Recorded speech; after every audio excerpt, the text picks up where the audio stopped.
Selamat siang rekan-rekan mahasiswa semuanya.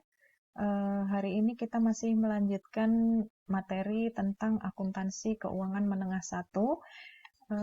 Kita masih membicarakan mengenai inventory atau persediaan seperti yang di pertemuan sebelumnya, tetapi kita tambahkan terkait dengan penilaian tambahan.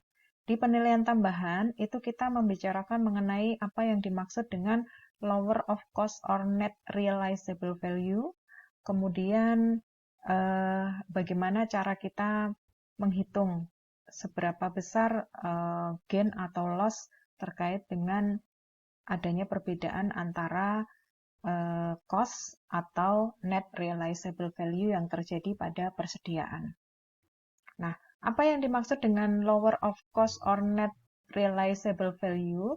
Ini artinya bahwa perusahaan itu ada beberapa yang menggunakan historical cost ketika menghitung persediaan. Nah, sementara kemungkinan persediaan yang dihitung dengan historical cost itu sudah berubah di harga pasarnya, sehingga kita harus memilih mana yang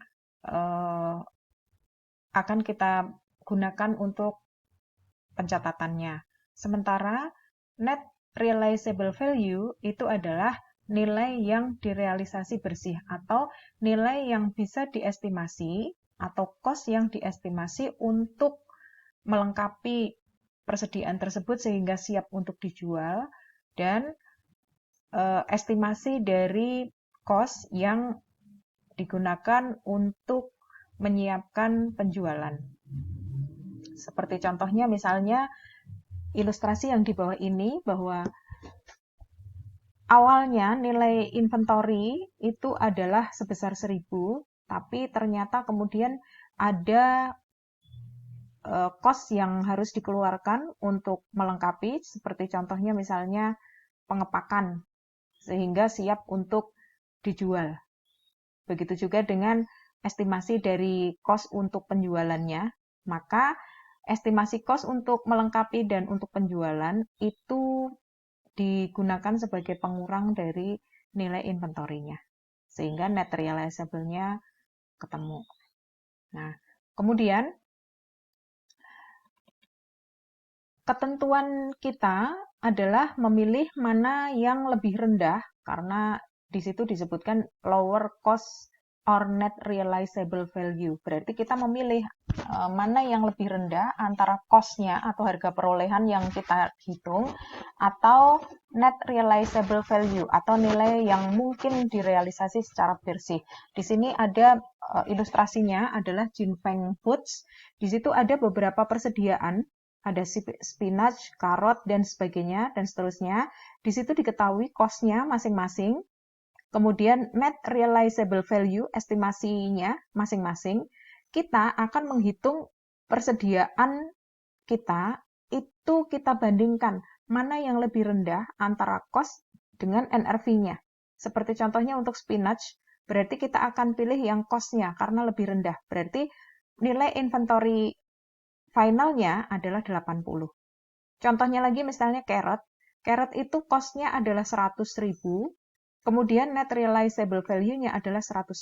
Berarti kita nanti akan memilih yang lebih rendah, yaitu cost-nya. Berarti nilai persediaan carrot kita adalah 100. Dan seterusnya.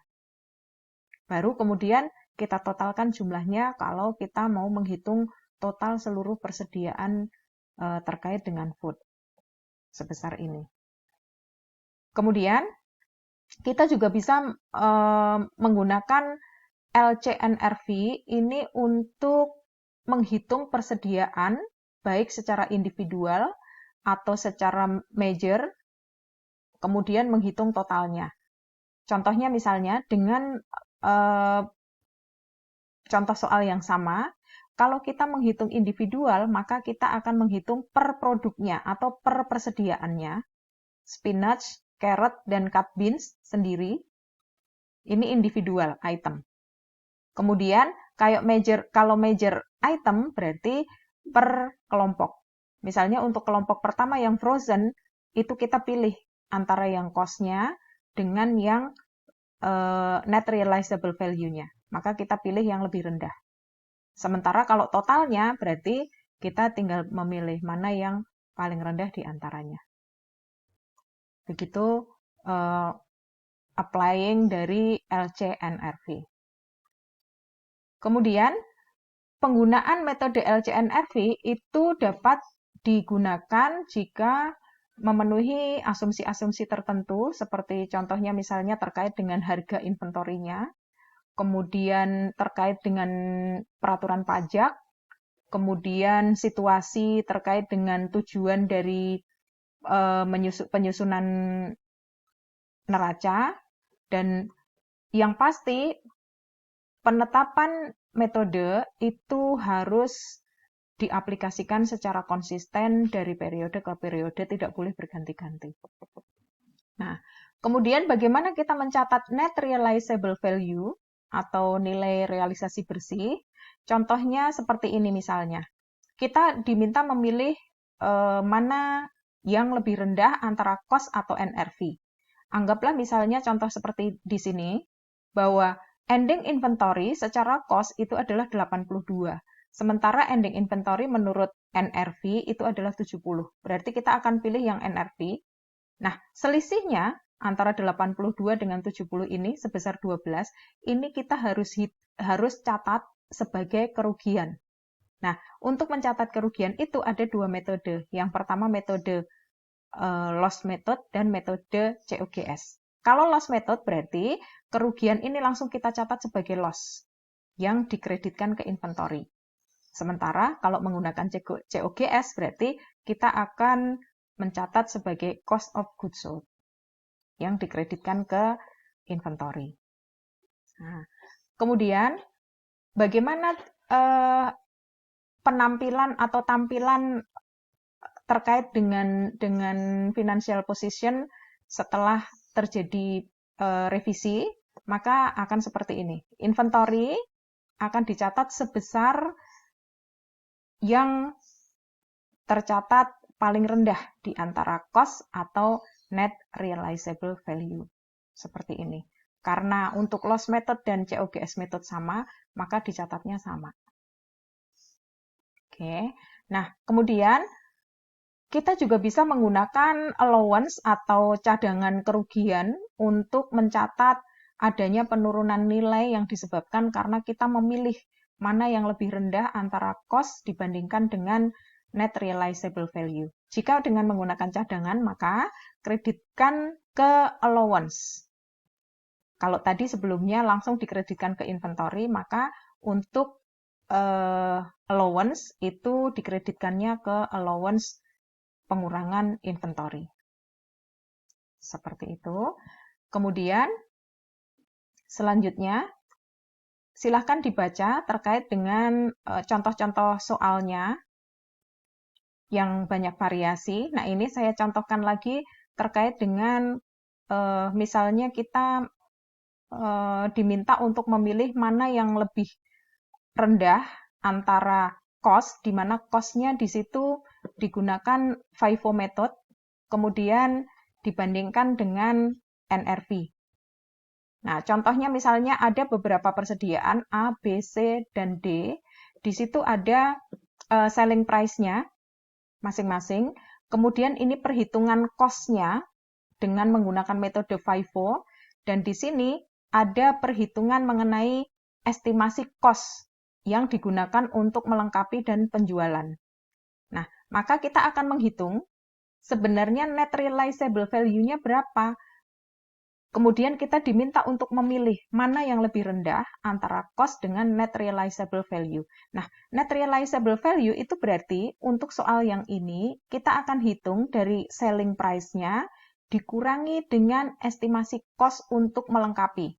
Seperti tadi yang sudah dibicarakan di sebelumnya di awal, maka kita menghitung net realizable value-nya adalah 500 dikurangi 50, sama dengan 450. Kemudian ketika kita diminta untuk menghitung mana yang lebih rendah antara cost dengan NRV, maka kita bandingkan antara cost yang dihitung dengan FIFO dibandingkan dengan NRV-nya. Mana yang lebih rendah? Yang lebih rendah adalah NRV. Maka ketika kita menghitung persediaan, yang akan kita pakai adalah yang NRV. Dan seterusnya, begitu pula dengan yang B, C, dan D. Nah, seperti itu. Kemudian kita akan membicarakan terkait dengan isu khusus terkait dengan persediaan. Nah, yang penting kita bicarakan di sini adalah bagaimana dengan agriculture atau produk-produk pertanian. Bagaimana kita mencatat persediaan untuk produk-produk pertanian, termasuk di dalamnya adalah peternakan. Contohnya seperti misalnya sheep, cows, kambing, sapi, kemudian tanaman-tanaman buah, kemudian tanaman katun misalnya seperti kapas dan seterusnya. Maka kita tetap sama, kita gunakan metodenya adalah fair value, kemudian NRV. Nah, untuk agriculture, maka kita akan gunakan terkait dengan fair value, kita bandingkan antara fair value dikurangi dengan cost-nya, kemudian itu dianggap sebagai NRV-nya.